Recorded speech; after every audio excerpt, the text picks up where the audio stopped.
We had hard times. We had many, many times where we would have broken up easily, but we didn't. And thank God we didn't. And I still considered myself a feminist. And then as I went through my life and as this essay that I just recently wrote for the Free Press about coming to terms with the fact that I was a wife, as I kept joking, I've been joking with friends that I was a wife. Welcome to the Optimistic Curmudgeon, where the best ideas win. I'm your host, Josh Herring. This is a show all about ideas, about how we can rebuild a collapsing culture. My guests all have the credentials, the wisdom, the experience to say something meaningful, to contribute to the rebuilding of our moment. Season 9 is going to be our best season yet. Enjoy. Today, my guest is Larissa Phillips. Larissa came to my attention because of her writing in the Free Press. She's also written for Quillette. Her current projects include raising her children and living on a farm in upstate New York. In preparing for today's conversation, I went back and looked through the Free Press's catalog and discovered that all of my favorite essays from the last, 18 months or so, were in fact written by Larissa. I'm excited about the chance to speak with her today. Larissa, welcome to the Optimistic Curmudgeon. Thank you so much. I'm really honored and thrilled to be here. Well, you are so gracious, and I continue to be amazed at just how kind folks are with random invitations over X. I think I messaged you and said, hey, let's chat, and you were very much open to it, which is wonderful. Yeah.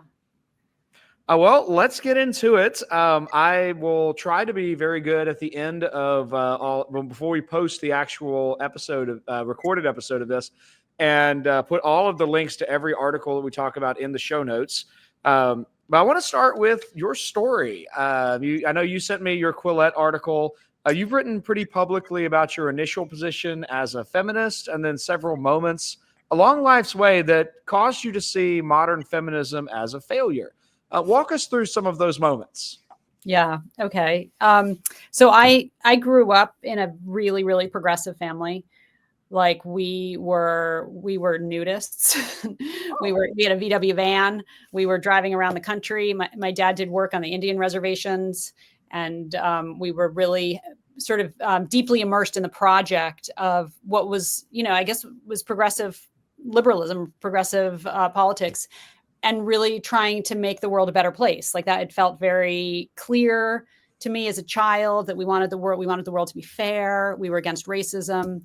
We were against sexism. We weren't really gay issues. We didn't really get to yet, in the 70s. This is the 70s. Sure. But then we just kind of kept going, because then we kids, my brother and sister and I, grew up and we kind of took on the mantle and just hardcore through the 80s, which was very, the 80s were pretty conservative. It was the Reagan years, and we were hippies. My brother was a deadhead. We were just so into doing a lot of things that now seem so dangerous and destructive, but at the time were such in their infancy stage, I think. Like, for example, language. We were really trying to change language. And I remember arguing with my sister when I was probably 13 and she was 15. And by then she'd come out as a lesbian, and she was like, you can't use the word gay as a pejorative. And I was like, what? Like, because I was 13, I was like, that's crazy. That's my favorite word. Like, the world everything is either gay or not gay, because I was 13. And she was like, no, it's really not fair to gay people. I was like, okay, I get that. And then I was like, I'll use queer. And she was like, no, you can't use that either. And then I was like, okay, I'll use retarded, because I was 13. Okay. And right. Went through the language. And then she got to where she was like, you can't use any of these words. And I said, I'll use lame. And she said, when she said I couldn't use lame, she kind of lost me. Because I was like, I need words. I'm 13. I need words to express my my snark and my, like dislike of things. Anyway, so that was I was always a little bit of that. I guess the word curmudgeon's popping into my head. A little bit just snarky about some things. Like, some things didn't make sense to me, but they were always very disparate and not connected. And the language made sense. Why not say firefighter instead of fireman? And then in college, the feminism lost me a little bit more, because it was so intense and it didn't totally make sense. And I was kind of decadent. I was an art student. I was like, I preferred to sort of hang out with the decadent kids than with the women's studies majors who seemed humorless to me.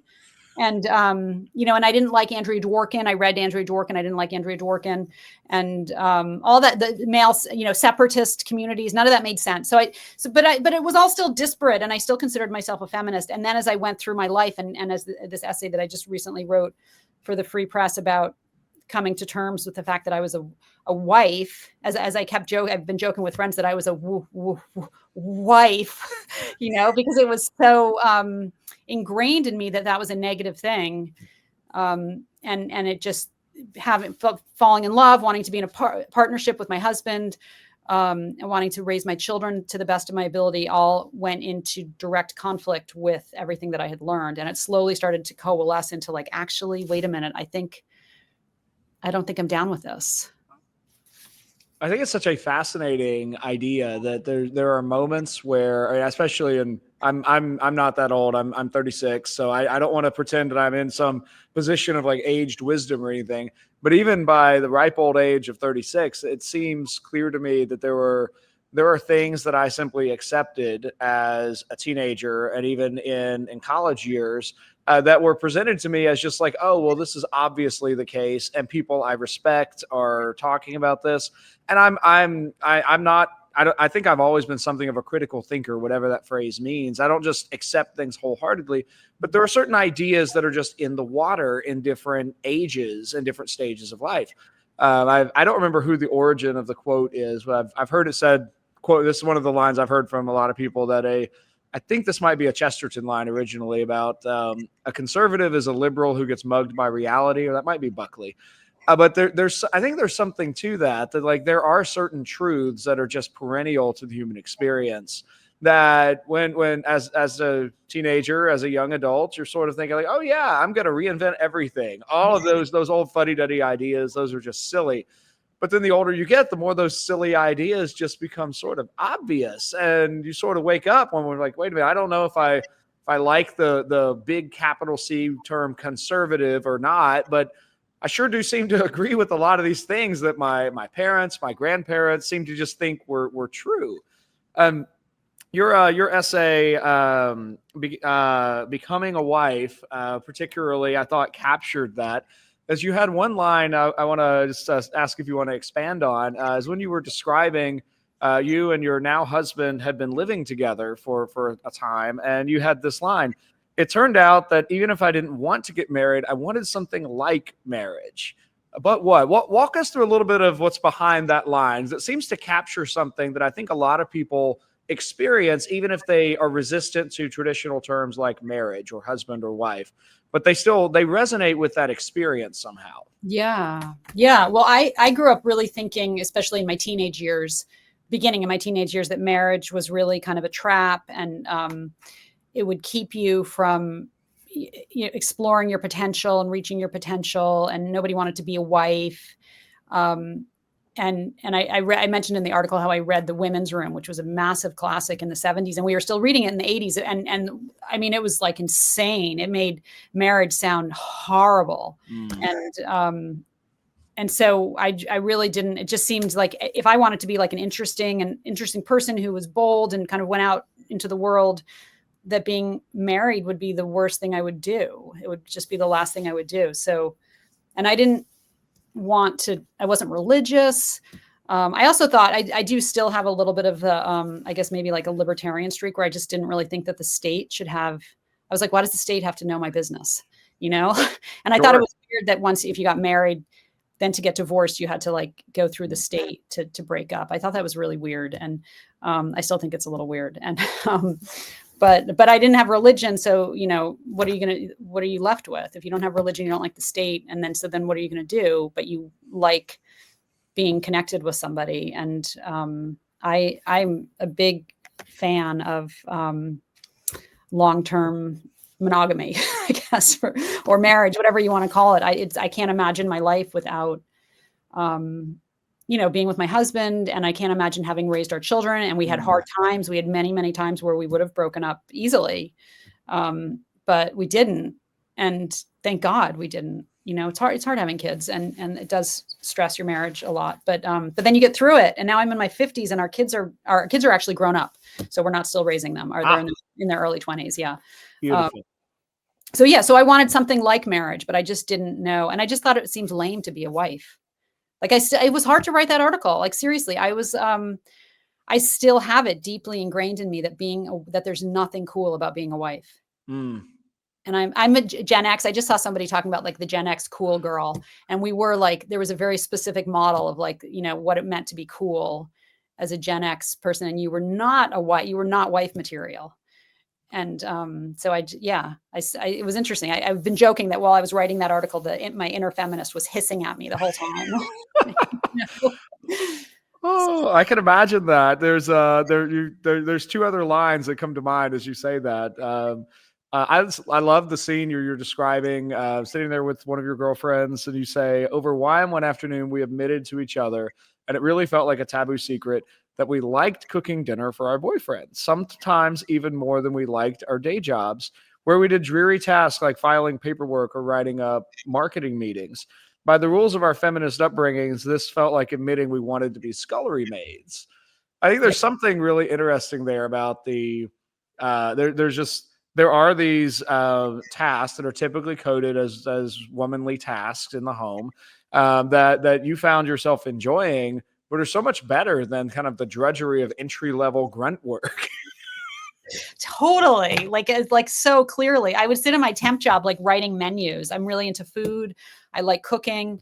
And I would like make up menus at my temp job. And I would just be like, I couldn't wait till till the job was over and my day could start. I'd go to different stores. I would plan my whole, route home, which stores I was going to stop at. And that was the fun part. And I was like madly in love with my boyfriend at the time. And like, it was like incredible, it was so much fun. And my job sucked. See, I So think that too comes into this somewhere because I don't mean to say that your story would necessarily have changed, but I wonder if how this would be different if you had found like, oh wow, actually, if you had come of age in the workforce in some magical universe where you've been catapulted to like the top of a law firm or something. Because yeah. No, that's totally. that's sort of the feminist dream, right? Like you'll be in charge, but the reality, I think, for so many people, like those are not the jobs that are being advertised. And when you just need a job, nobody starts there. Right. You're dropping off your 6-week-old infant to daycare while you go to your data entry job, Oh, not to go save lives or, be a surgeon or something. Yeah. I think that's a huge issue. I mean, the other thing is, and this is like super unpopular, but and it's not all, of course there are outliers. There are like so many women who just hit their 20s and they kind of explode onto the workforce, and they're the women for whom all these conventions were overturned, because there have always been those women who, in 1900 were getting a PhD or whatever. And but for me and a lot of women, I think in my 20s, I was still very kind of pretty passive. I didn't really want to go out and like do warfare in the workplace, which it does sort of take a little bit of that. And I felt very ambitious, and I felt very, I like to write a lot, but I really, I don't know. I like when I started kind of looking in recently in like the last decade or so, looking into like real biological essentialism and the differences between men and women, I felt like less of a loser about my 20s, because I was always like, why can't you like just go and I don't know. I just felt like, why couldn't I get it together? Why wasn't I sort of like demanding my way to the top of a job in a magazine? Everything was hard, and I preferred. And I was in New York City. I'd gone to the most competitive place, and so yeah. So I feel like there is a certain. I kind of feel like there's a certain sense to having children a little earlier for women. And then as you get older and on a biological level, your estrogen recedes a little bit, and you get a little less like wanting to stay home with the oxytocin and the babies. And you want to like, and then you're ready to go out and do warfare, as you get a little older. But I don't know. I know all these young women, including my daughter, who are obsessed with puppies, and I'm like, it's like puppies. Like, don't get a puppy. that's funny. My daughter keeps sending me pictures of puppies. She's 21, and I'm like, I don't know, if you don't get a puppy. I think there's the biological essentialism conversation is a really interesting one. There's been so much, and I don't even know if it's in like the biology space, but certainly in culture, in internet writing, in media, there's been sort of part of the zeitgeist of the last 20 years or so has just been denying that there is actually a biological difference between men and women. Yeah. And the older my wife and I get, the clearer it becomes that we just are different, and those differences are good. Yeah. And we don't really sit down on Saturday morning and like think through who's going to do what exactly. We just sort of start doing it, and I have this sort of natural, I think natural, ingrained impulse that like it's my responsibility to try and take care of the yard. And my Yeah. wife is actually much better at planning out what it means to take care of the yard. She's the one who can design the flower beds. I'm just like, I hate these weeds. I'm gonna like destroy these weeds today. And Yeah. she's actually got a plan. She kind of naturally just sort of gravitates towards mapping out what should the interior of our house look like. Yeah. And sometimes there are parts of that that I'm a little bit better at. I don't really have the innate gifting to come up with like a great plan for decor, and she does. And Yeah. I think those actually tie a lot back to like really who we fundamentally are than some sort of massive cultural construction that's been placed on top of us. I think so too. And you may have seen in my essay that we did the exact same thing. We just sort of started, there's just too much work to do, especially once we got to running a farm, that we just kind of fell into the jobs that made the most sense. And they're not always sex coded, but they usually are. Like I'm a little bit of an outlier in many ways from sort of typical female behavior inclinations. Like I feel like I'm a little more rational than a lot of my female friends. And but in many other ways, I'm absolutely, and I'm not very good at housework. I don't have like a high, like that whole thing that is supposedly biologically ingrained, like that women are like neater. I don't know. I've always like argued with that because I'm not neat, and I'm always like, have you seen a teenage girl's bedroom? Because teenage girls are disgusting. But yeah, so I'm an outlier, and people are outliers in various ways, probably always, most people. But yeah, it's just as silly to push so hard. But I grew up totally with that idea that men and women were identical, that there was no difference except for genitals, basically, but everything else, personality, inclination, how, like, just recently, my father, a few years ago, my sister was talking about how her daughter was going to be in a three, what is it called, a triplet, like a college dorm room with three girls. And my sister was like, 3 girls isn't good. And, 3 girls is hard. As every girl knows, friendship of 3 girls is tough. Like, there's just problems that come up. And she was worried about it. And my father said, or 3 boys. And I was like, you got to be kidding me. You really think that boys and girls have friendships the same way? Like, have you been around human beings? Like, have you watched? I remember one time when my kids were little and we were at a barbecue, and all the little kids, all the like 3rd, 4th, 5th graders were down in the basement. And I watched as first one boy got up to go upstairs and get something. And the other boys were like, yo, get me this, get me that. They're so yelling out stuff. And then one of the girls got up to go, and the other girls were like, could you please, pretty, please get me, maybe if you feel like it, like did this whole song and dance of appeasement. And yeah, I mean, that's just so classic.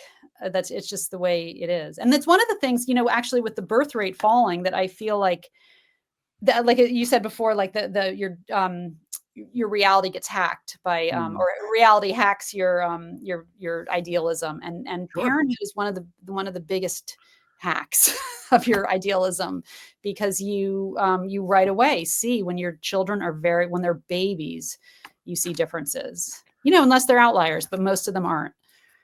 I think I learned a lot. So my wife and I don't have kids yet, but I've learned a lot about kids by way of teaching, but then also by helping out in the church nursery.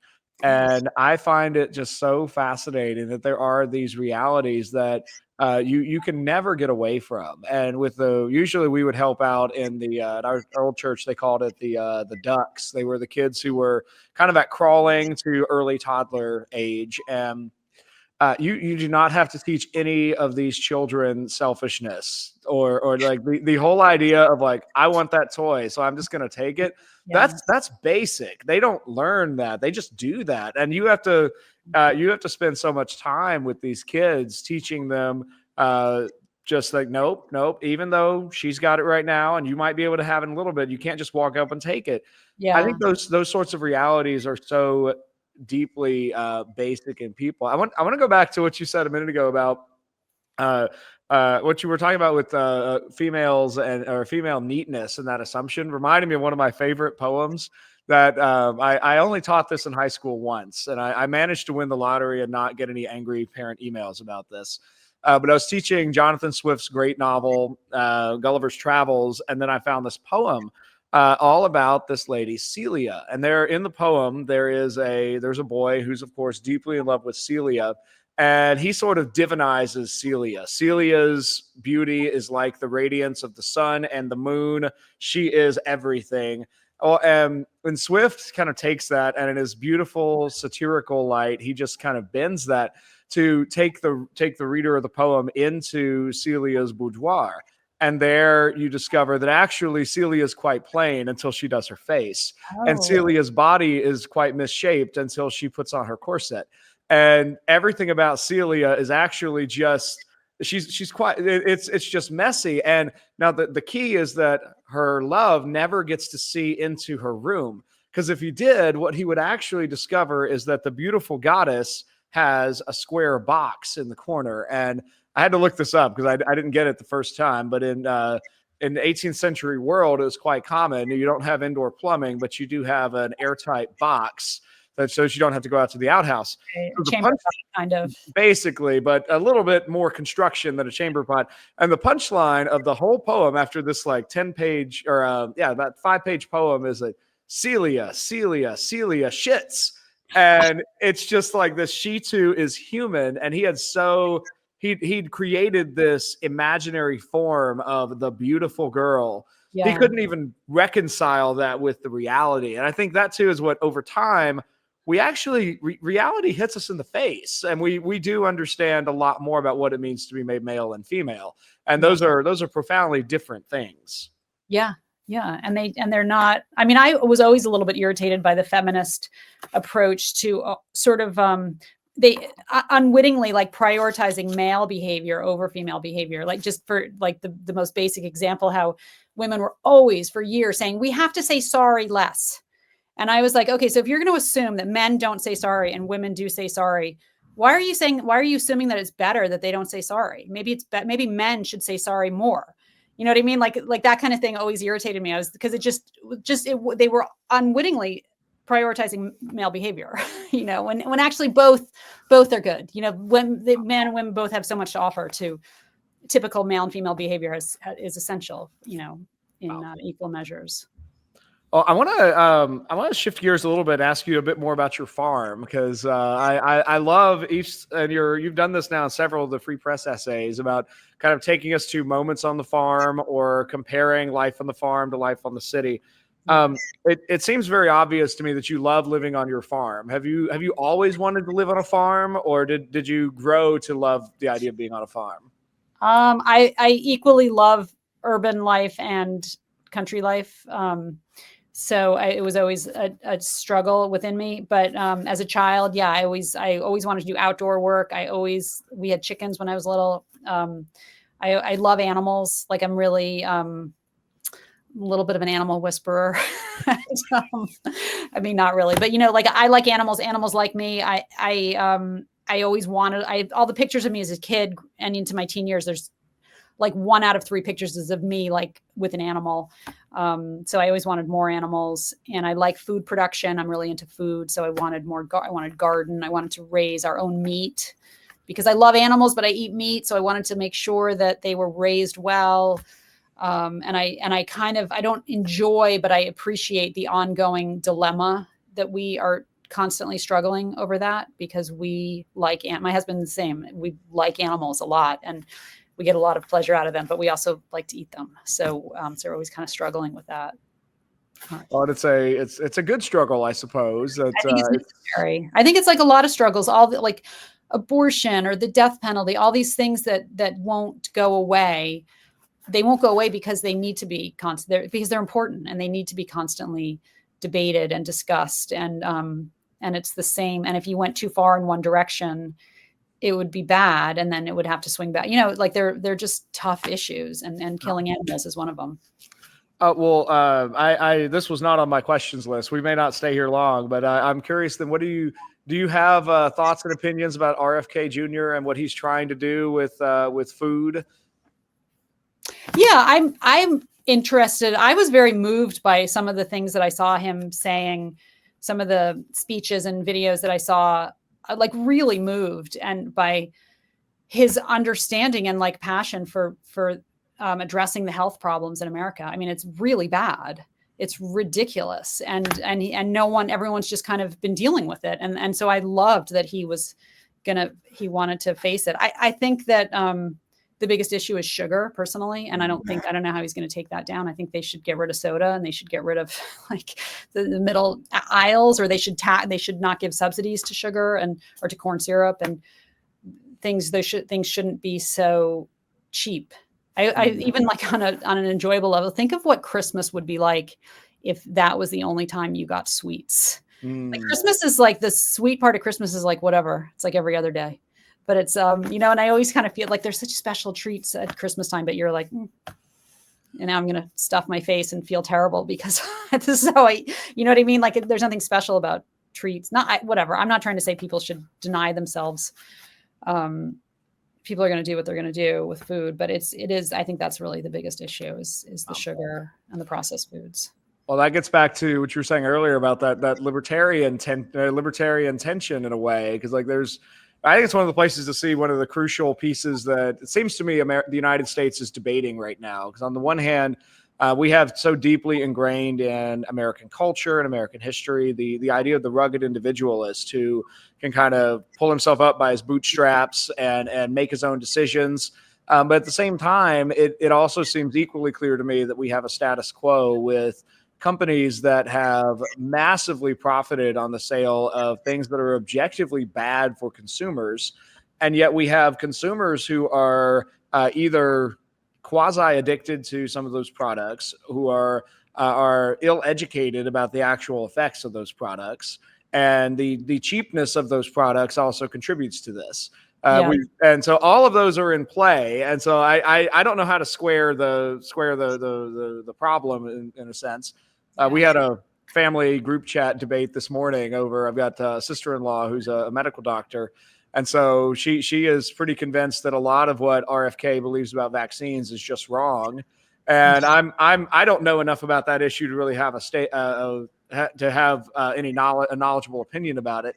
I am convinced that our status quo is not great, and it's so hard to move the status quo that we might need somebody who moves fast and breaks things in order to get something better.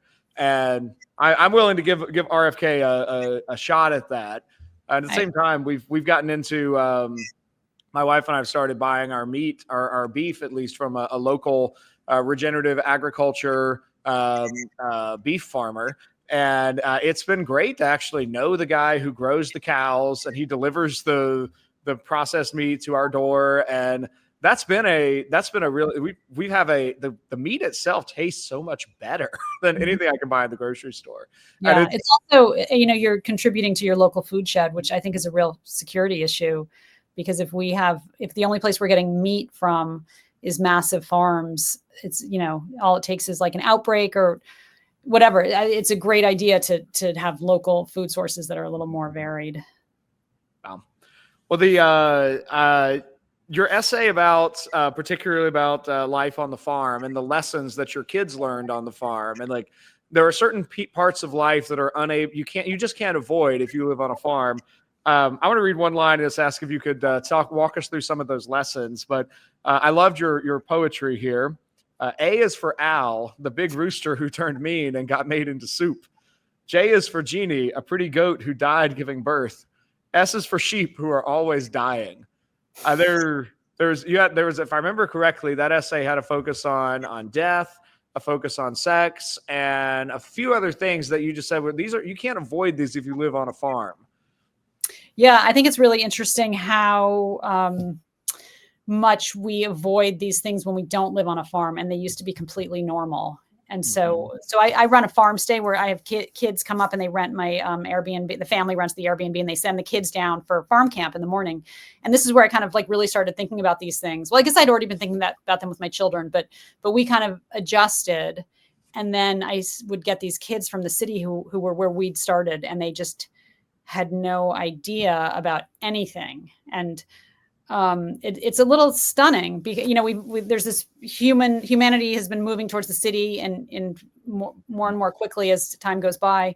And that's fine. We're not going to turn that back. And there's reasons to move to the city, but we're losing things. And I mean, one of the things is the microbial influence. I'm sure you've heard this, like Amish kids and farm kids don't have asthma as much because they've been, their immune systems have been, the theory is their immune systems have been challenged a little bit since they're young. And we've evolved, humanity, most of humanity for most of time has been not urban, that has been like having contact with these microbes. And so maybe we need these microbes.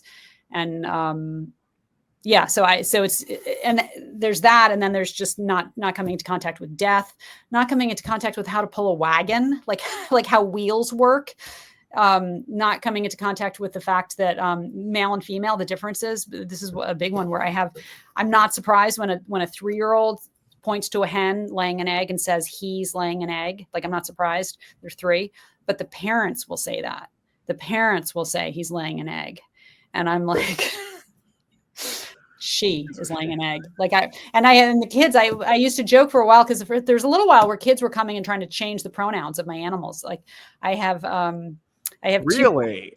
I have 2 ponies. It kind of has died off, but I have 2 ponies, and one of them, the smaller, prettier, more docile one is male, and the bigger, bossy, loud one is female. So it's against sex stereotypes, and the kids, no one can really deal with it. Like even my husband kind of mixes them up a little bit, and adults mix them up. Like, but the children would argue with me, and for a little while they were like, well, I'm going to just call her a girl.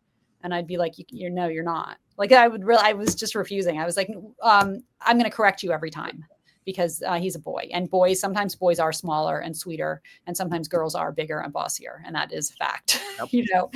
And so, and especially with animals, but even the fact that children don't see neutered, all they see are neutered animals now. Mm-hmm.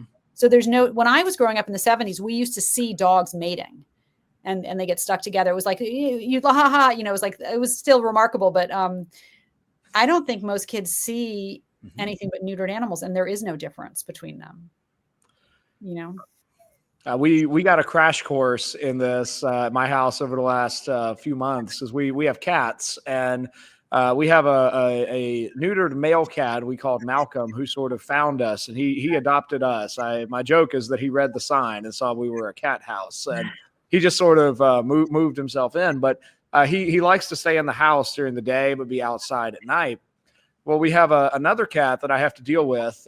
He's a neighborhood Tom who is just he is full bald and everything, and he's a mangy feral male cat. And this is a major project of the next couple of weeks. We have to catch him and do something about him because he's moved into the crawl space underneath my house.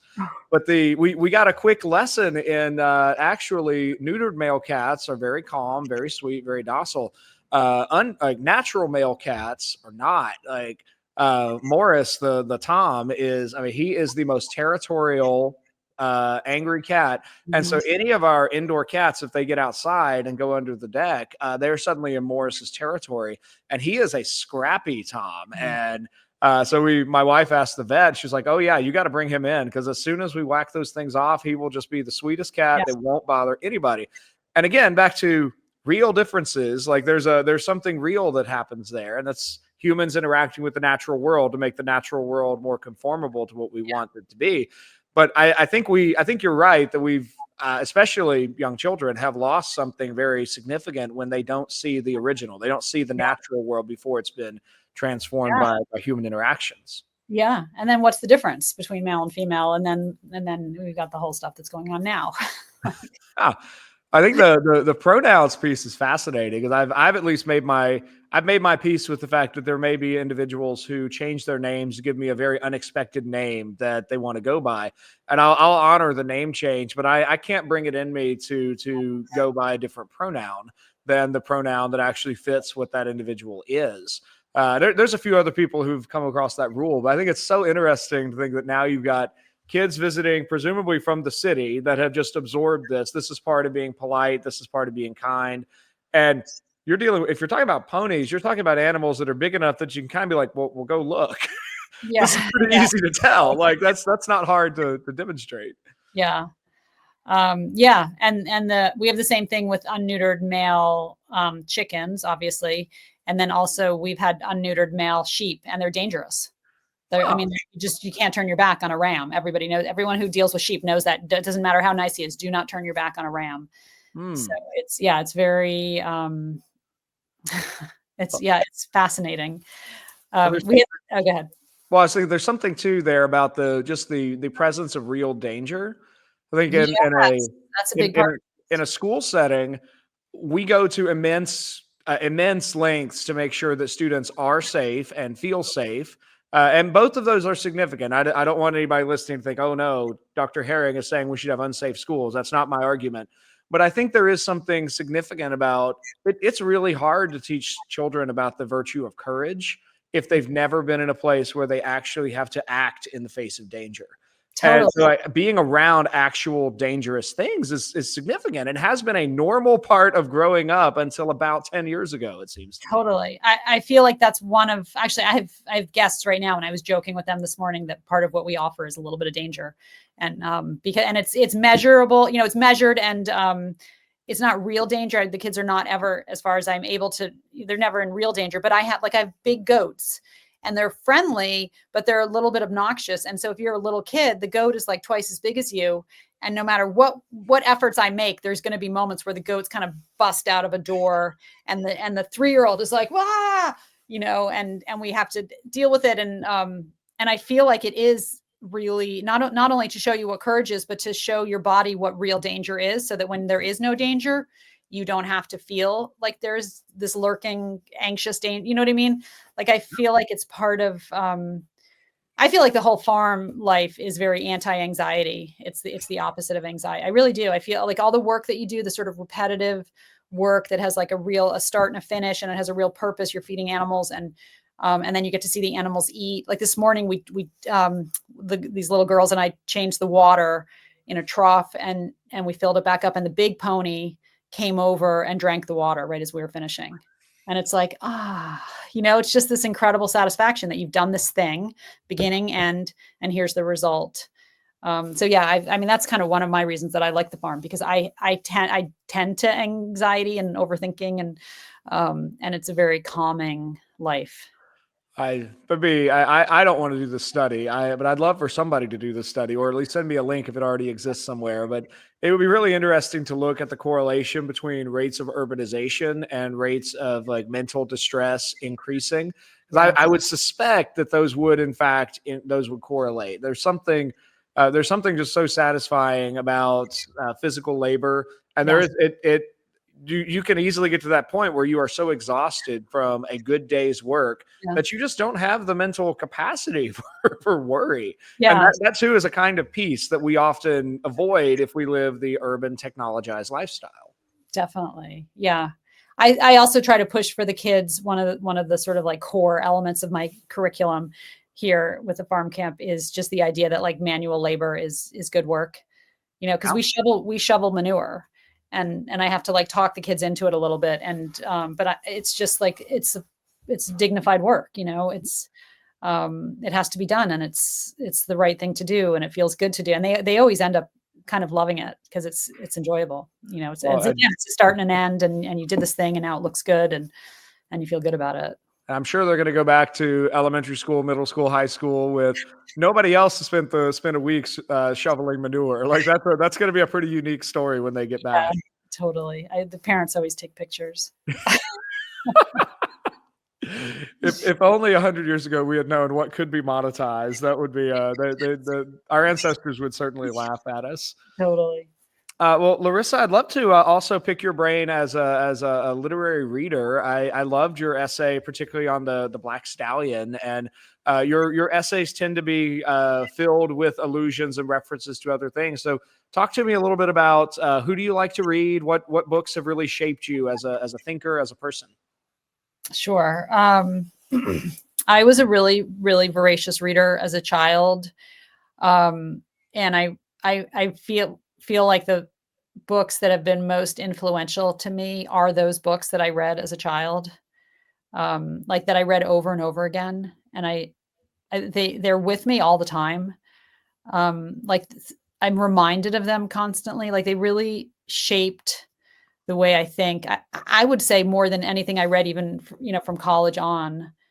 Little House on the Prairie, I read over and over again. All of a Kind Family. Did you ever read that series? It's Mm.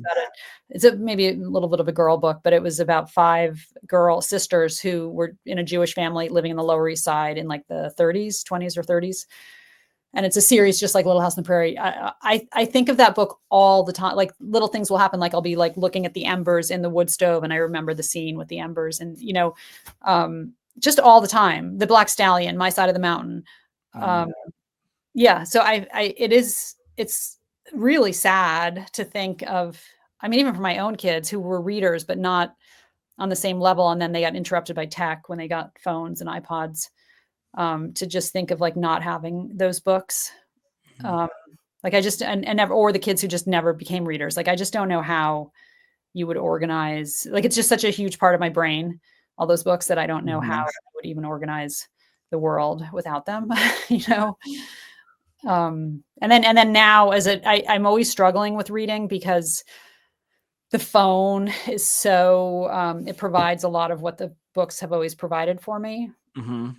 but quicker. It's like Sure. like you get to mainline all that, like I used to read because I was shy, so I would take books to parties, or like always had to have something to read so no one would talk to me. Or I get bored. I'm a little bit hyper, so I would get bored. If I got to an appointment 10 minutes early, I could read. And then it was just fascinating to go to other worlds through books, and you can do all of that with your phone, like even more so. So it's a lot of the instincts I have to go on my phone to go onto Twitter are the same exact instincts I had to pick up a book constantly. So I'm just like always really, I'm trying to quit Twitter right now, except for Ah, in the words of an addict, except for weekends. that's right. That's right. And I'm gonna be better tomorrow. yeah, Tomorrow's when I'll be better after for 10 sure. PM and only when but I'm really, because it's just very addictive. And I find my writing ability goes down when I'm not reading Yep. regularly. Like I was just reading something about copy work. Have you heard of this? Where people used to just copy to become a writer, Oh, you would sure. copy a novel. And I knew Joan Didion had done that. She copied, I think, one of Hemingway's novels by hand. Oh And man. I know. What discipline that would take. I know. And by hand, I think that's a big part of it, like with Yep. your own handwork. Um and I feel like it's the same thing, just reading, even to a slightly lesser degree, but just getting all that sentence structure and the words, and like Mhm. the words and the phrases don't pop into my head when I'm not reading regularly, and they do when I'm reading regularly. So I'm really trying to read, but I read really eclectically, high and low. I read a lot of low, a lot of high, like Marvelous. yeah. Uh, as you were describing that, you reminded me of one of my favorite lines from the Old Testament book of Proverbs. It's train up a child in the way he shall go, and even when he is old, he will not depart from it. And I think there's something about those habits that we form in childhood that really they are formative in a powerful way. You can certainly pick up better habits later in life in all kinds of domains, but it's not going to have the same effect as if you had really had that habit from the get go. And Yeah, there's something about those stories as children that give us the lenses by which we process the world. Um, totally. They're uh, really formative. That essay about the Black Stallion, it was originally going to be about boys, and how boys are really, I think, even more than girls are being shortchanged by the type of novel that's very popular right now, which is a lot about relationships and bullying and identity and trauma. And boys like adventure.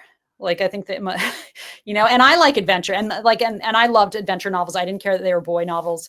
when I was a child. And so it started out as that, and then it just got too complicated because I'm a girl, and it just, these essays have to be really streamlined. So I just sort of made it just about adventure novels. But Sure. I think boys are especially left out of this equation. And yeah, and those adventure novels they really taught you how to be courageous. Mm-hmm. That was the whole point, was you had to stand up to the thing that you were afraid of standing up to. I remember going through sort of a Robert Louis Stevenson phase and loving Treasure Island, and then I watched the Muppet Treasure Island, and it was even better. It was just like, but those adventure novels are key. This episode will drop sometime in the fall semester, but the episode on the podcast I just released was with one of my favorite contemporary authors, a guy named Brent Weeks. He does epic fantasy, and one of the things we talked about in that episode, he writes incredibly authentic female characters and male characters, and he does that because he actually has a pretty strong understanding of what both of the genders and what both the sexes need and how they express themselves. And so his men are always, they are aware, his male characters are aware of strength and conflict and leadership kinds of things, but they're quick to violence, and they're kind of moving in that direction. His female characters are much more tuned to relationships, and they're much more tuned to the emotional domain, and they gain and use power, but they do it in distinctive ways. And I think that's one of the pieces that is often lost, particularly in contemporary YA novels, that just all the female characters just basically become men who are women, and they're just out there like wielding fireballs and commanding armies, and somehow pretending that I think how Brent put it was that a 5'2" Scarlet Witch type character could actually take out like an elite squadron of special ops characters, and just ask you, the reader or viewer, to suspend your disbelief in this moment. And it has that further effect that we were previously talking about, of just like, this then communicates to the youngest readers and the youngest viewers who have the least ability to discriminate. They're like, this is actually how the world is. And that's just not true. No, it's crazy. And the movies are like that too. Like, I love the John Wick movies, but the the women, like again, like the 5'2" woman is going to against the like 5 men, and she's going to win. And, or like one tiny woman against one big man, and hand-to-hand combat. And it's like, no, like that's not how that doesn't work. And then, so that's cute. That's fun. Like I said, I love those movies, but then you've got people arguing that women and men can be on the same sports team, and there's no problem with that. And, which I'm really appalled by that. Wow. It's atrocious. And I don't want to go into any more detail on this than you want to, but I mean, that was part of what your Quillette article got into. I mean, you told the story of really kind of believing that myth to some extent, and then discovering that actually a single girl alone is not able to do anything against multiple attackers in the countryside. There's nobody to come help. You can't really fight off men who want something in that situation. Yeah, no, and I felt a little misled, because I did, to a slightly lesser extent than I think women now are getting, but I did sort of feel like, I can go anywhere in the world, and I'm invincible, basically. And it's a dicey line to walk, because what are you going to tell women? They can't go places, but then you should tell women they can't go some places, like a woman traveling alone in India or something like that should know, at least. I mean, that's part of, it's like, at least know.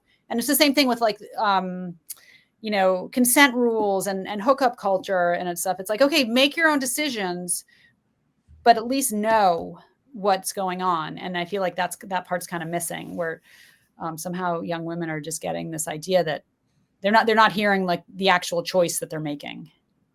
Oh, I think part of it goes back to what we were talking about earlier with the goats and the 3-year-olds on your farmstead. I mean, that there's maybe an even more foundational lesson here than whether or not the patriarchy is out to suppress or something. The foundational lesson may very well be the one that fairy tales used to teach, that there are monsters in the world, and you need to be aware that there are people out here who are stronger than you, that have your ill they don't want your good, and you should always be aware of that. And that, I mean, there's a version of that that's very true for boys, but I think it's especially true for girls, given the biological distinctives. Yeah. And you don't have to understand the motives, or like they had a bad childhood, or I love Kat Rosenfeld wrote a piece for the Free Press a little while ago about the movie Nosferatu, and she was praising it for the fact that the evil character was just evil. Yeah, there was no backstory. We didn't have to empathize with how hard it was when he got bullied as a kid. I thought of that article last week. My wife talked me into watching the Twilight movies with her, and as a dutiful husband, I did in fact make it through the sparkly vampires, and I now understand the sparkly vampire jokes. But the true vampires in Nosferatu sound like far more actual evil villains. Like Twilight is just like those are not actual evil vampires. They're not really vampires to some extent, but the Nosferatu kind of maintains the myth, I think, quite well. Yeah. No, the fairy tales are great, because I have a new appreciation for fairy tales in recent years, and even the parts that were supposedly sexist, because when I was in college, we were looking at them all as if they were sexist. And I was recently thinking about Cinderella, which, first of all, was supposed to be so sexist, but first of all, the main character is female. Right. So there's that. and the male character is barely even has a face. Like he's a non-character. He really is just like a prop. And then the thing that she's going through is it doesn't matter to us now so much anymore, but it is so much about I identify with the youngest girl in families across cultures and throughout history has been the least prioritized person, like the person who had the least power in the family. And so this youngest girl, and never mind if you have a stepmother, the broken marriage is one of the times that children fall through the cracks. And so here's this like unbelievably powerless person who has no power and is being abused and just treated poorly. And then it's the fairy tales that she's able to regain power. And that's what fairy tales are. It's like there was no other. Because the terrible truth is that most of them didn't regain power. Right. And so I don't know. I just had so much more. It's a much deeper story than just sexist. Oh, she just wants the shoes and she wants to go to the ball. Wow. So I don't suppose you've ever seen in this case the movie adaptation worked pretty well, but seen Stephen Sondheim's musical Into the Woods. Yeah. Yeah, I think that's one of my favorite modern takes on the fairy tales, because I think Sondheim manages to pierce through our cuteness factor of the fairy tales. Yeah. And he also, he's somebody that in another life I would have been I might have been a theater history person. Like I'm not an actor. I can't do voices, but I do love seeing plays and reading them, and then looking at how they take the crucial issues of the day and set those before a live audience. And when they do that really well, the play transcends its particular moment. And I think Sondheim is a late 20th century person who may very well do that. But that play just says, oh, you think these fairy tales are just simplistic? Well, let me show you the actual dangers that they're about. Like, why should Red stay on the path? Well, because there really are dangers out there. What's going on with and all of those characters they simultaneously get a little bit broken fairy tale, but also they still maintain what's actually happening with Jack the Giant Killer. There are giants in the sky. Like, that really is a dangerous thing if that's true. And Sondheim kind of brings the old wisdom of the fairy tales into a modern frame and sets it forth for us in a really vivid and catchy musical way. It's great. I need to reread that or re-see it. Yeah, it's production of it. Well, I mean, it came up my wife and I saw it staged here in Raleigh several years ago, in a way that just the guy playing the wolf who is preying on Red and then eats the grandma. Oh man, he just played it in that way you can read it in a script and then you see it embodied. And he played it as this very less vicious, charismatic character that you liked. But the fact that he was a predator was so obvious from the get-go, the way he embodied the character. But then Disney came out with their edition of it, I think in 2016. I was an assistant administrator And I was walking down the hallways and heard the eighth grade chorus girls practicing their medley for and Yes. they're singing it's the lyrics, once I did not know, but now I know. And the lyrics, if you've seen the play, the lyrics are clearly about a sexual awakening, and it's read reflecting on the fact that she actually kind of enjoyed being assaulted by the wolf.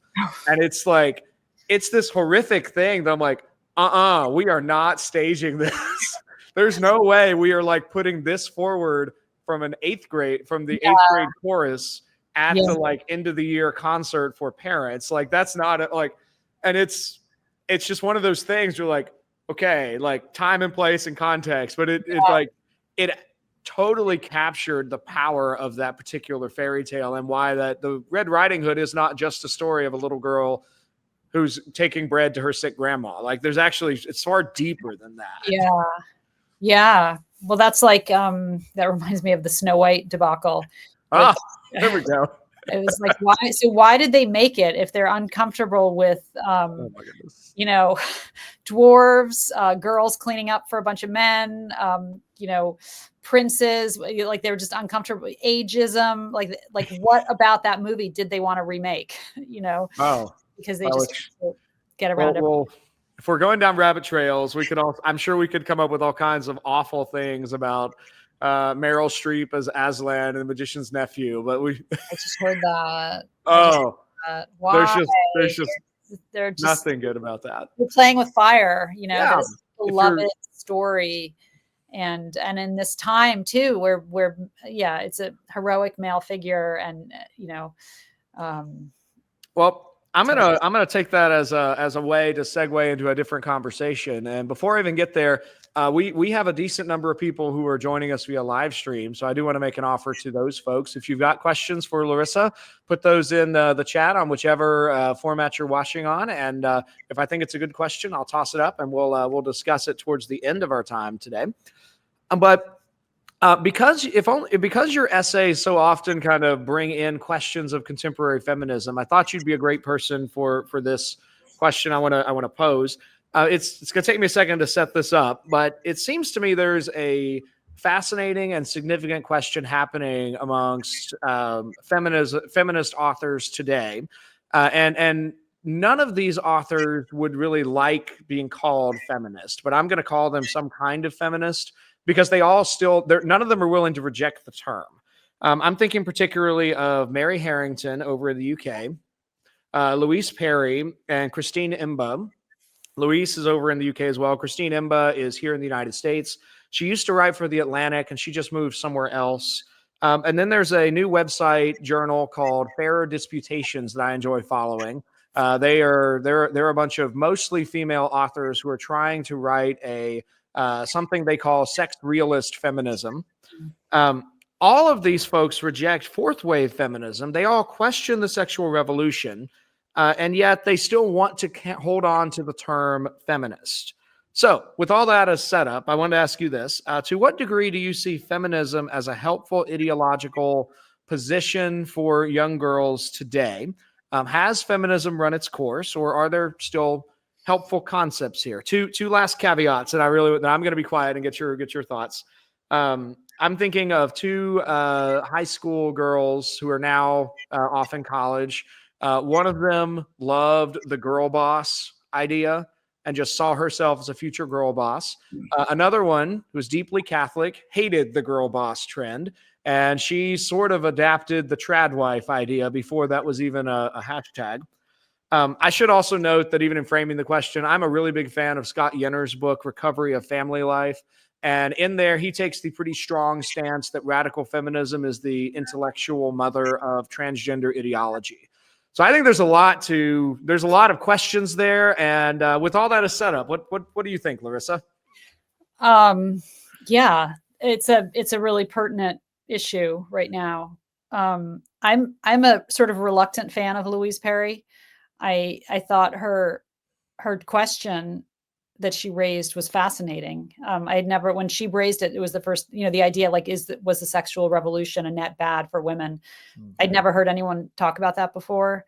And I have found it fascinating to think about. Similar to these other issues that are just fraught and will always have to be discussed. How much sexual freedom is good for women, and at what point does it become negative? And because on the one extreme, you've got women in burqas and with no rights, and they're being chaperoned everywhere because in part to protect them. And then on the other end, you have women who are have no boundaries and are not being served by that, as far as I can tell. I mean, I'm sure there's some outliers who are, who are sexually adventurous and are in a masculine way and are having a great time. But most of the women that I knew and know are not particularly served by it. But it's tough. I mean, it's tough. There's a balance. There's some, we just don't know where that line is. And the line is different for everybody. But it's like I was saying about traveling. I feel like one of the problems is that women they're not given the option of not participating in hookup culture. And I don't think that's, my daughter went to college and there was all kinds of stuff about consent, but there was nothing about you can say no. Like that never came up. Like, why isn't that an option? And that's promoted. And so, yeah. But at the same time, I wouldn't want to go back to where women, I mean, first of all, women are marrying later. Everyone's marrying later. What are you going to have people not having sex until they're in their 30s? Like, that's not going to happen. So there's going to be sex out of marriage, and there's going to be some promiscuous, I don't know where it becomes promiscuous and where it becomes sociable, but it's a really, there's no perfect outcome. It wasn't perfect before, and it's not perfect now. And, there were problems before. There were problems in the 40s and the 50s. And I was really impressed by the Free Press had that debate between Louise Perry was there, and Sarah Hayter and Grimes and Anaccachian. And I loved what Sarah Hayter said about how one thing that is hugely different is that there are not babies being put up for adoption. Like that it was like a baby grab, so, because now there's abortion, and now there's birth control. And I mean, Louise Perry's idea that only married women would have birth control is insane. That's crazy. Because what about unmarried women who are 35? That's crazy that you can't do that. So, I don't know. I just feel like we need to give young women give them more information and tell them it's okay to say no, and it's okay to abstain, but it's okay to also participate in hookup culture. But you should know the risks, and you should know that not only the sort of physical risks, but the emotional risks. Because it's not, I don't know, it doesn't seem like it's all that great for anyone, really. I think it's a thorny issue, and it's one that I can't think about without thinking about it from inside of a Christian framework. And I think it's one of the places I'm just fascinated by, particularly Christine Imba's the person on here on this list who I think she had a book, Rethinking Sex was the title of her book, where she comes so close to basically articulating a traditional sexual morality underneath a Judeo-Christian framework.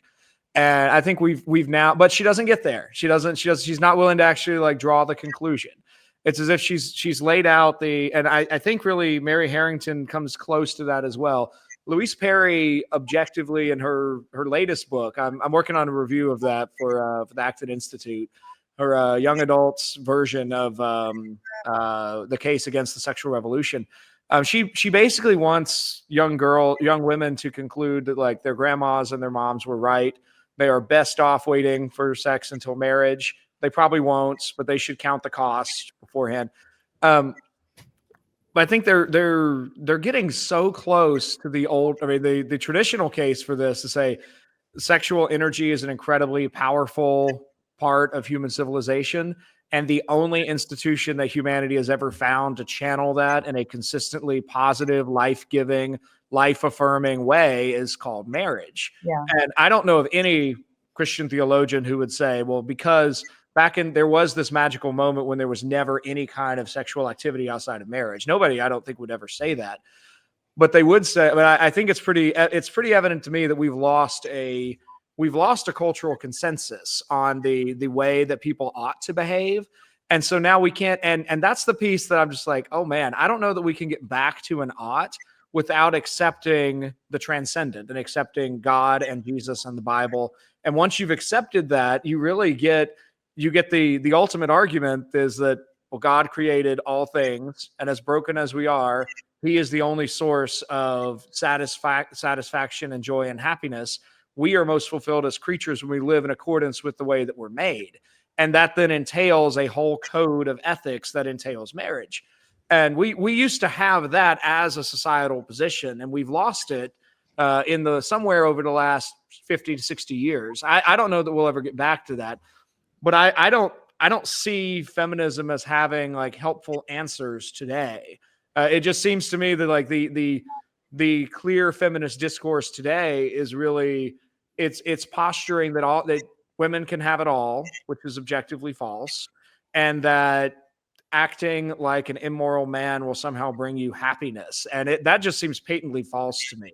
Yeah. That's patently false for men. It's even more patently false for women. Like that actually does not bring joy over the long haul. No.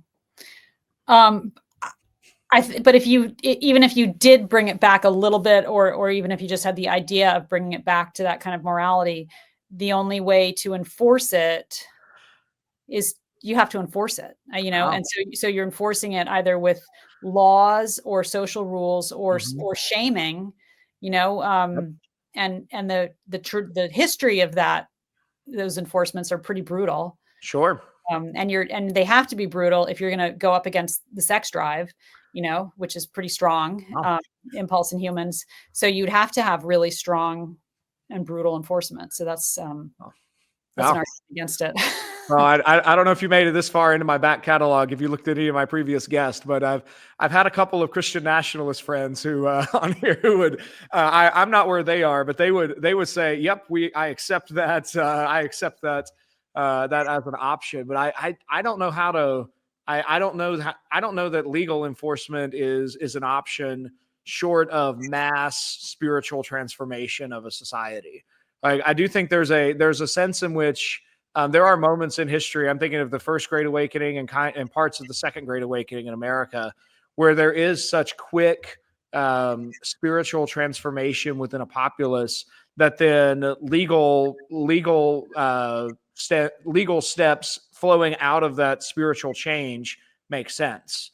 But when you're talking about enforcing a spiritual law that the populace doesn't broadly support, that quickly devolves into some form of tyranny, and that's a top-down kind of governance that certainly, for starters, is not good, and secondly, doesn't work. But I mean, I think you'd have to have the agreement to follow those social rules just existing within the larger culture of people doing whatever they want to do, and sort of identifiable as like this is the path I'm on, that's the path you're on. Because first of all, nobody would, I mean, we're too far gone. Nobody would agree. What are you going to have, stonings, or like, yeah, teenagers also are, I mean, awakening sexuality in teenagers is like, it's a big force, Yep. And so you're going to have like teenagers like locked up and sending them off to juvenile detention hall. And are you going to punish the boys just as much as the girls? Because I mean, that would be a difference. That would be that would be an improvement. But then are you going to, I don't know. It's messy. Well, yeah, I guess. And then once you go down that road, you've then got, I don't even want to explore the ramifications of these questions, but like, I don't think any of that would increase marriage rates or increase birth rates if we just like had somehow incarcerated hundreds of thousands of teenagers for violating the newly approved social norms.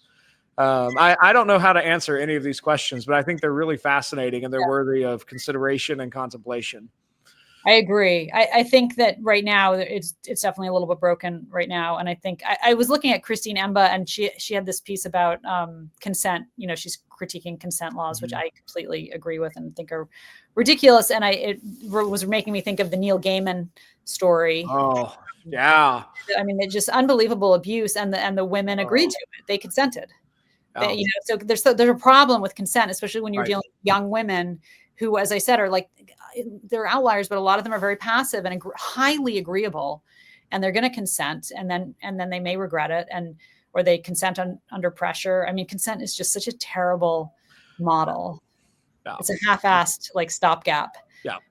It presumes everybody is immensely rational. Yeah. And I think I don't remember who wrote this, but this was probably back during kind of the high point of the Me Too moment. This is 2017 or so. I read somebody writing about like, hey, so wrote sort of a satire on the Me Too consent movement. And it was displayed as like a college couple that's sort of making out in a dorm room, heterosexual college couple. And then suddenly the girl stops and says, okay, pulls out a sheet of paper, says, I hereby consent for this to go where it's going. And the guy says, oh, I didn't bring a pen. Can I borrow your pen? And then he too signs. And it's like, and then they resume. It's like, this is just a completely ridiculous moment. Yeah. Not to mention the utter, this gets into a whole, this gets into a whole nother potential rabbit trail. But C.S. Lewis has this great bit in The Four Loves where he actually makes this argument that eros requires submission, and a completely egalitarian eros is both impossible and completely unexciting. So that's a whole nother discussion for another day. But on the Neil Gaiman side, that story just broke me, because I'm like, I have loved his novels and The Sandman for years, and I've read everything the man has published. I take him as a model for how to write excellent short stories, and I have willingly just admitted, like, he is quite willing to just press his stories wherever he wants to press them and wherever he feels that necessary. And this whole thing with him and the Master podcast and the New York Magazine story, I can't ignore. I can't read him the same way ever again. And I still think I think there's something the Sandman story universe in particular is just a powerful postmodern mythology that I really don't want to get tainted, but it's definitely not going to be. It won't be read the same way, and it probably won't occupy any position of cultural preeminence. I think Netflix canceled season 2, if I remember correctly, and they're not going to keep going. That's not even interacting with the awful case of the women involved in those stories. But then I found that fascinating and bizarre and like unfathomable. And like, what do you do about that? The stories reminded me of like just this kind of Victorian villain in the big city, like preying on these ingenues who, came to the city in search of, fame or something. And like, just so classic and dark. And why did they, like, how do you change that? Because I actually had been talking with a friend of mine about sexual assault, and she was the victim of a few times of kind of like brilliant young men, like at Ivy League colleges, and where she consented, but like really didn't, like under extreme, like really kind of terrible pressure. And we've been talking a lot about like, how do you keep women, how do you train women to speak up for themselves? Like, how does this, like, and really to get over past the sex drive, basically, because they're attracted to these powerful men, that you can't get around that. Which, I mean, I'm just, this is a little bit, I guess it make me a bit of a broken record, but I'm saying I take this as proof that I actually don't think there's an answer to that outside of traditional morality. Yeah. Like this is one of the places where I'm like, we've been engaging in a cultural experiment since roughly the 1960s to say, let's just separate sexual activity and marriage and say those are two separable capacities. Yes. And that has been, I would to engage in the crudest of generalities. I mean, that has been to the vast benefit of men. And it has been to the enormous pain and suffering of women. Yes. And really, so I would argue that actually traditional morality is I think it's the only way that women actually do thrive. You may have women who have, to use your phrase, I mean, I'm sure there are outliers. There've got to be a few who don't have horrible experiences, but when we're talking about civilizational level institutions, those institutions last because they actually do fill a sincere human need. And in this case, I think the human need is actually, how do we grapple with the human desire for sex and the human need for procreation? And how do we put those together in a way that actually leads to mutual flourishing over time? And the only answer that humanity has yet come up with is marriage. And Yeah. it's not perfect, but it is the only one that leads to better outcomes for most people over time. Yeah, it's the best one. And going back to our initial conversation about like my thoughts about marriage being a trap and a terrible thing, and that it is something that the feminists really presented in that way. And it wasn't until much later that I started thinking about how marriage was, first of all, like meant to protect women and children. And then also that it really is kind of like an act of revolution in terms of a family system, because you are able to leave your family. Like all we've heard about is how terrible the nuclear family is and how isolated and atomized it is. But meanwhile, you got to leave your family. And again, like going back to me being I'm the youngest in my family. I'm the least powerful in my family. And if in an old family system, I would have remained in that low status position for the rest of my life. And I would have had to answer to my brother's wife, and my sister's spouse, and I would have been the least important one. And it really is kind of amazing that we have this incredible freedom to find our spouse, and then, although I think we need help, but many people do, and then to go and make our own rules. You get to make your own rules. Like, that's amazing to me. You get to be like, well, I didn't like how my parents did that. I didn't agree with that. You can change your name. It's really, you're creating your own little society. Yeah. It's kind of spectacular. And I think that the complaints about how isolating it is and how atomized it is are kind of brushing over the fact that yeah, freedom is hard. It's that same thing. Freedom is hard. And there's challenges and costs to being free, but people fought really hard for that freedom. And now that we have it, we're like, That's not even to bring in the I'm trying to avoid the theological side, because that's a whole nother conversation too. But that's not even bringing in the economic benefits of marriage. I think Brad Wilcox does a phenomenal job of highlighting this in his book, Get Married. I mean, that there is just something that so far, every time it's studied, the results are always the same. Marriage is the number one mechanism that lets two people work together to build a singular household.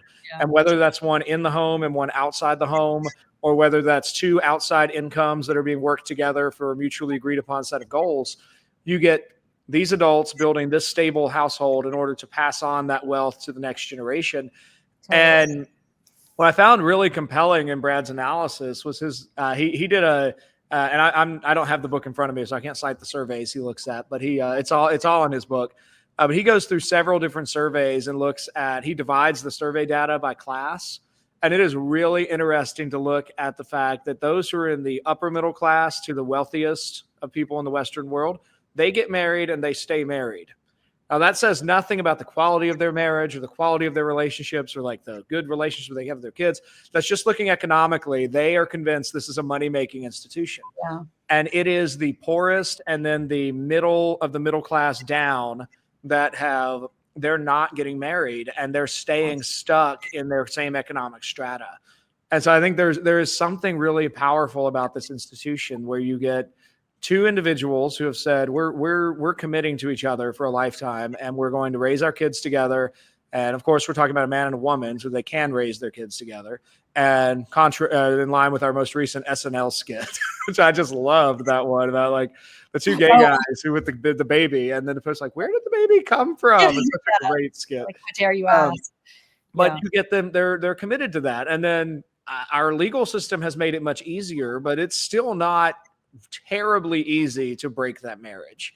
You do have to publicly do it. That's back to what you said about the state. I do think it matters that it's not immediately easy to say we're married. This is not just a matter of people be like, hey, look, we bought rings. There's something public and solemnizing about this. And then it's harder. It's somewhat difficult to break the marriage. Yeah. So you get people staying together and you get a legal transmission of property to children and you get a legal recognition of the bloodline and all of those things. So like, actually this becomes really key. And so Yeah, maybe to bring all this together to like, if there were to be a healthy feminism, it would have to be a feminism that starts with what does it mean to be a great woman, mother, yeah, wife, mother, and yeah, tie that back into that discourse because that's part of what radical feminism started shedding. Like first wave feminism was not trying to get rid of mother or wife. yeah. They thought every woman was headed towards that, with a few exceptions for nuns. Mhm. It's second wave feminism that said no, the isolated, atomized woman alone is Yeah, the goal, and that's really, I think that's been an incredibly negative position for most women in the last few yeah. It decades. didn't leave room for the fact that most women wanna have babies Mhm. and wanna take care of their babies.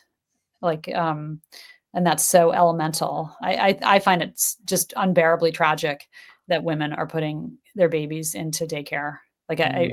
espe okay, if they really, really are driven because 'cause they're saving the world, but if it's to go to a data entry job, it is not worth it, you know? Oh. It's just I think it's horrible. I think it's just the sickest thing, and you see I saw there was just a video the other day of this woman holding her 2 twins, her 2 babies, and they're, against her chest, and they're sleeping, and they're adorable, and they're just, like, in heaven. They're like, "Ah," like, they're with their mom, they're against their mom's chest, like, um, that's where they wanna be, and they're, like, 6 weeks, and she's kinda girding herself up to go back to work, and she can't she's like, "It came up faster than I thought it would," and I think she lost some time because they were preemies. I mean, it's just sick. I really think Mm. it's sick. It's not how you take care of babies, and it was a huge misstep on the feminist movement's part that they didn't that they pretended because I guess because the women who were leading it didn't care about having kids, you know? And Yep. it became like that became kind of like a low class, kind of prosaic thing to do, like, ugh, like, Um, peasants have children. Well, even a peasant can have children, why would I bother? um, You know? just in case any of our listeners are interested in this, I talked about some of that with Scott Yenner back in season 3. I think we talked about his book Recovery of Family Life, and in there he does across 150 pages. He does an incredible summary of the high points of radical feminism's like key text over the 60s, 70s, 80s, and 90s. And one of the difficulties of even getting into this, if you don't want to pick up a women's studies degree, there's a lot of books to read. If you were trying to really do a deep dive into feminist discourse, and Scott does a really good job, I think, of just summarizing those and really drawing forth a cohesive narrative from that. So, just as a recommendation to our listeners, if you're intrigued by what we've been talking about for this, Larissa, as we turn towards our conclusion, what's next in your writing pipeline? Well, I have a piece coming out, next in the Free Press about adult ed because that's what I when I'm not on the farm, I do adult ed, and I teach adults how to read, and it's actually all my life always seems so eclectic and disparate, but it's all kinda coming together into this one coherent, view viewpoint that, because I kind of moved away from progressive education because I realized that the progressive way of teaching reading does not work, as we know, with children, and it was this and it's even worse with adults because they're still using whole language with it, Mm. which whole language is like where you just kind of read and it's just sort of you wait for the as I picture it, you wait for the muse to strike you with the lightning bolt of, reading, and you can read, instead of this hardworking strategy that you learn strategies and you practice them and you drill them. So that's coming out. I'm very excited about it. I'm continuing to. Remain thrilled and astonished that the Free Press keeps publishing me, and, and I love my editor, and we talk about ideas, and I can't believe I have an audience that there are enough other like weirdos like me who are interested in the same things that I'm interested in. Like I really thought that I was kind of a weirdo, and it turns out there's a lot of us out there. Um, Yeah. Well, tell me a bit more about this adult ed. Like, don't ruin your article for us because I want to wait to read it. But what are these? Is this an ESL kind of thing? Are there enough adults who can't reading, read that they are like, I need to learn how to read? yeah. Larissa, teach me how to read. Yeah, they're in the tens of millions. There's slightly different statistics depending on where you go, but like 48 million adults in the US reading below the third grade level. And some of those, in my experience, about half are from other countries where school wasn't an option. And Mhm. about half are from the US where they went to school as is compulsory and they got put into special ed. They for a variety of reasons had trouble reading and got put in special ed and did nothing in special ed, and then dropped out when they were in 10th grade, couldn't read, or they can read a little bit. They can read like 3rd or 4th grade level, but they've memorized the words. So they don't understand the decoding. They don't understand the sound symbol relationship. So they can't pass a GED. School failed them. Now they can't pass a GED. You can't really get a job without a GED. It's all very tragic. So I had like fallen into a job running a GED program, and I kept getting people who couldn't read. And I was like, oh, that'll be easy. I know how to read. I'll teach you. It'll be fine. It'll be easy. And it's not, especially people who can't read are the sort of bottom 20% of people who have trouble learning how to read. So because of dyslexia or generational literacy issues or a variety of reasons. And so I slowly learned how to teach reading. And then I created a curriculum. So I run a nonprofit now. I have a small nonprofit that shares this curriculum that I've created. That's step-by-step, methodical, scripted curriculum for teaching adults to read. Oh, what's the name of your nonprofit? It's called the Volunteer Literacy Project. The Volunteer Literacy Project. Is that something that people can either give money to or can take your curriculum and kind of open their own chapter of it in their town if needed? Yeah, that's both of those are like the best possible scenarios. I do sometimes train tutors for my own program, but I can only manage my program up to a certain level, so I don't really need more tutors. But yeah, I love to train people to do their own program, and I run trainings every now and then, and then I also love donations because we're trying to, there's just so much to do. I would love to quit my day job and just be able to do this, but for now I'm I'm trying to get into a prison, looking really close. Like we're going to get into a prison and teach. I will teach the handful of inmates how to use the program, and then they will teach reading to other inmates. Yeah, which I just think is the coolest thing. And I'm also trying to get into a juvenile detention center they don't have teachers, and they're near me, and I could go in person. And then I just have random individuals from across the country, and then I train people how to start their own programs. So I'm on Substack, a Volunteer Literacy Project on Substack, and I have a website, volunteerliteracyproject.org. Perfect. We will be sure to link both of those in the show description when this one comes out. Yeah. I think that's fascinating. You're the first person I've met who has tried to tackle a problem I heard about years ago. Like I took this class in my last class at seminary was on orality, oral learning methods. Wow. And the professor spent some time on reading rates in the United States. And as part of an overall focus on oral learning being kind of the natural state of mankind, we naturally learn through stories and through repetition. And he had some stat like something like less than 40% of the world's population is literate. But if you are in the literate world, it seems like everyone reads and everyone writes. Yes. But the majority of the global population, at least circa 2015, when I was in this class, does not learn and communicate in that way. Yeah. The United States is a preeminently literate economy. So if you want to operate in that sphere, you've got to be able to communicate in these ways. Yeah.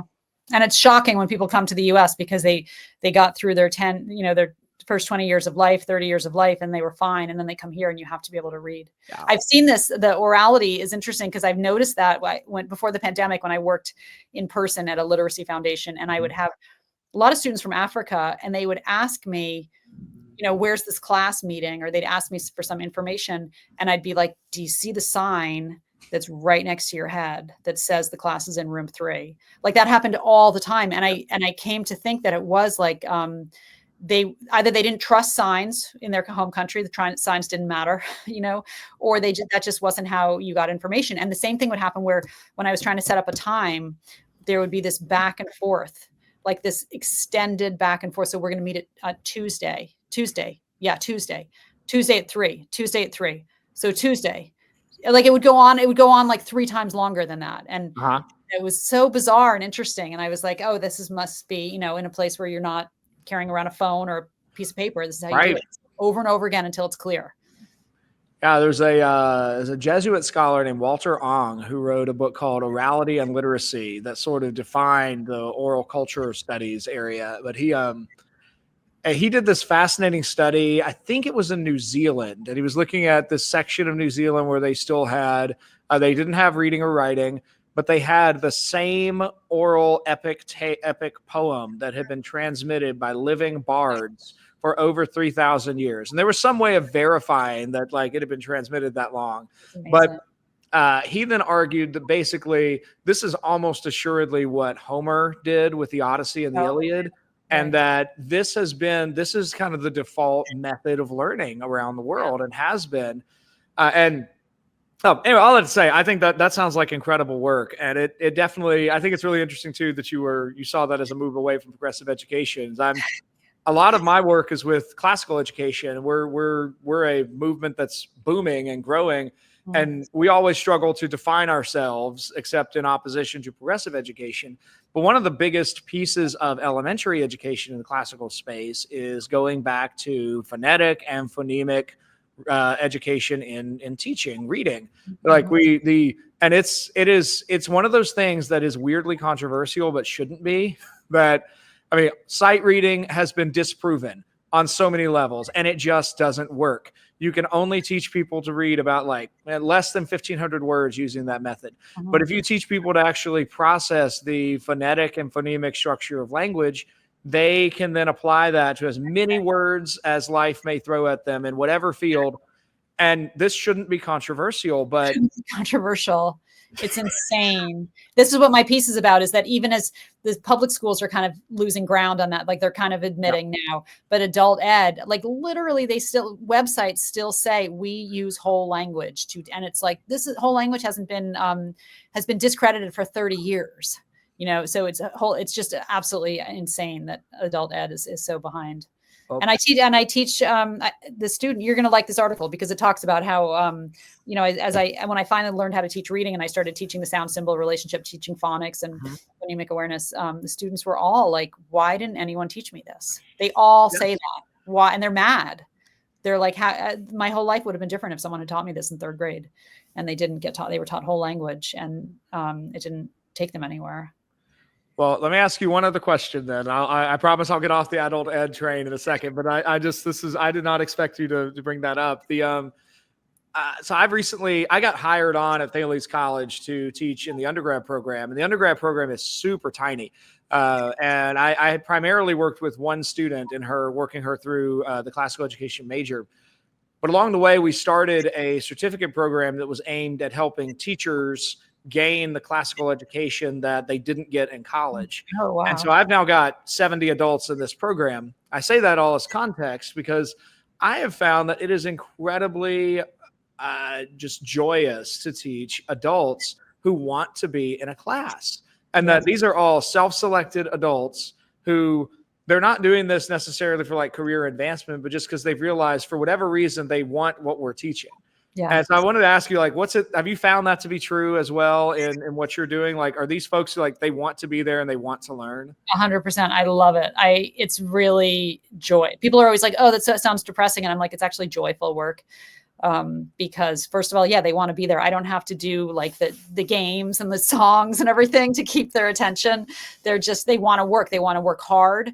And then I'm always like kind of discovering treasure, kind of like, just absolutely interesting, sometimes brilliant, sometimes clever people I just find them all, I find all their stories fascinating. And I love, it's like, feels like a real pleasure and like a real privilege rather to have the opportunity to like basically bring water to people who are thirsty.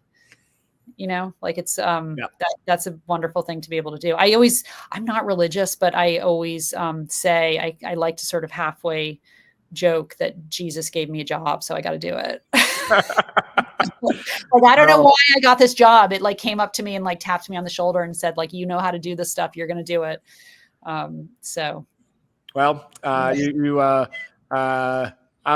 It's really the work of the Holy Spirit that draws people to God. But I'm just going to go ahead and go out on a limb and say you're probably not far from the kingdom if you're already reaching out to the downtrodden and helping them learn how to read. And if you can write an essay saying, I wish we had kind of kept Christmas, that's already like, there's probably something in you. That's there's this great line in The Silver Chair where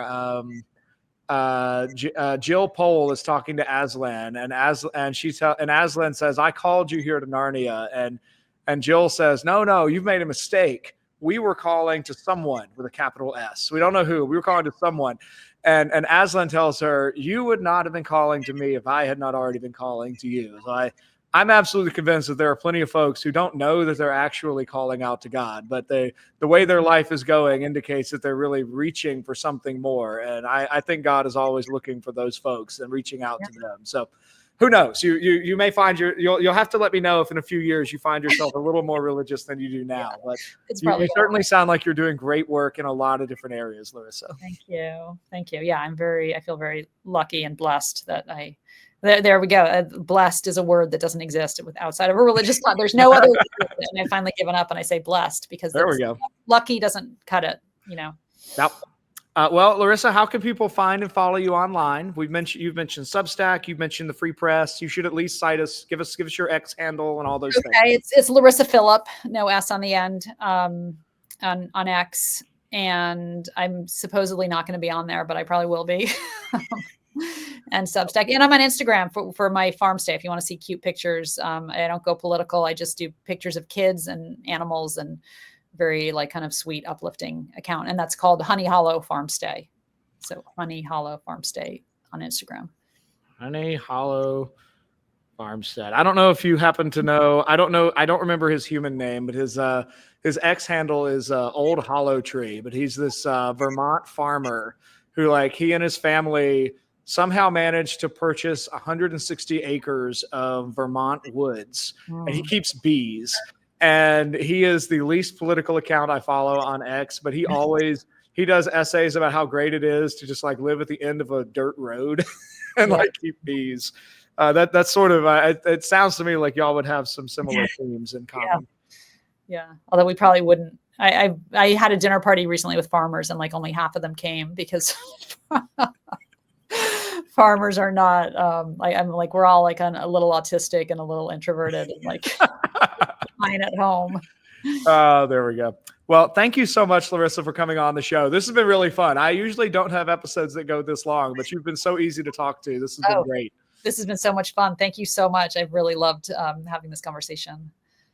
Oh, and thank you, listeners and viewers, for joining us here today on The Optimistic Curmudgeon. My name is Josh Herring. I'm your host, and my guest has been Larissa Phillips, columnist at the Free Press and proprietor at Honey Hollow Farmstead. You've been listening to another episode of The Optimistic Curmudgeon. If you enjoyed this episode, like it and share it with your network. Help others think great ideas.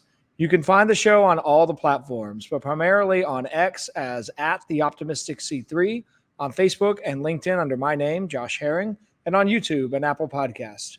Be sure to subscribe to get the next conversation.